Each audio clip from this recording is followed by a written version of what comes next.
Thank you, Kathy.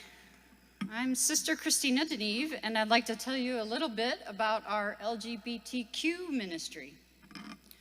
When it comes to LGBTQ ministry, you might be familiar with the work of Loretto's sister, Janine Gramick, who started New Ways Ministry, or more recently, of Jesuit priest, Father James Martin, who writes and speaks on advocacy for the equal treatment of all Catholic persons by our institutional church. However, lesser known is the fact that our very own CSJ community has also been active in this ministry since at least the late 1970s. In her oral history, Sister Tobias Hagen shared that she began offering retreats for lesbian religious as early as 1978. By the early 80s, these retreats, both for religious and for lay lesbian women, became a staple of the programming that was offered by our CSJ Rockhaven Center for Holistic Living. These retreats lasted as long as Rockhaven was in operation through the early 2000s.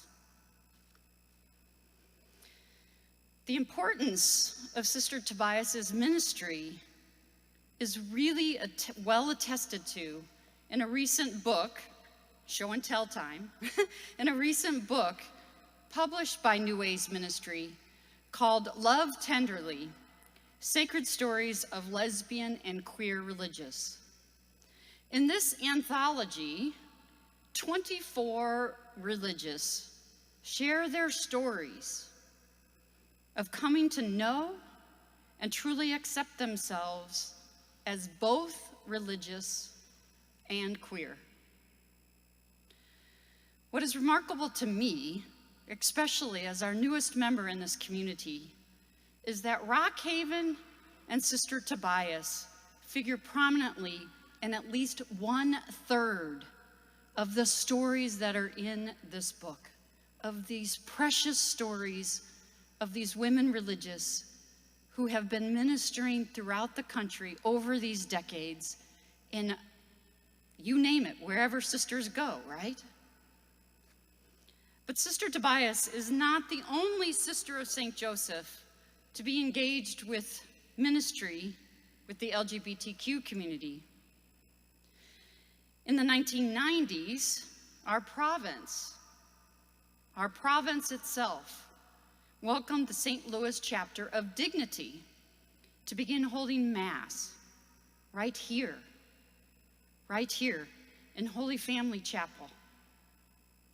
For 2 years, the Mother House opened its doors, and the sisters who lived here on Sundays would come and would offer hospitality for the LGBTQ persons so that they could regularly meet, pray, and socialize. In 2013, our province included LGBTQ ministry as one of its chapter priorities. Actually, it wasn't just our province, it was our entire congregation that named this as one of our priority areas. Sisters and Associates of St. Joseph march every year in the Pride Parade and are preparing to do that a little later this month.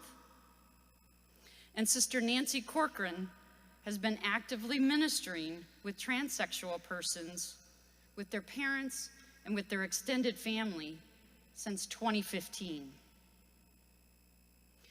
Way back in 1993, in correspondence with the Vatican, who had asked about our outreach to LGBTQ persons, Sister Ida Robertine wrote,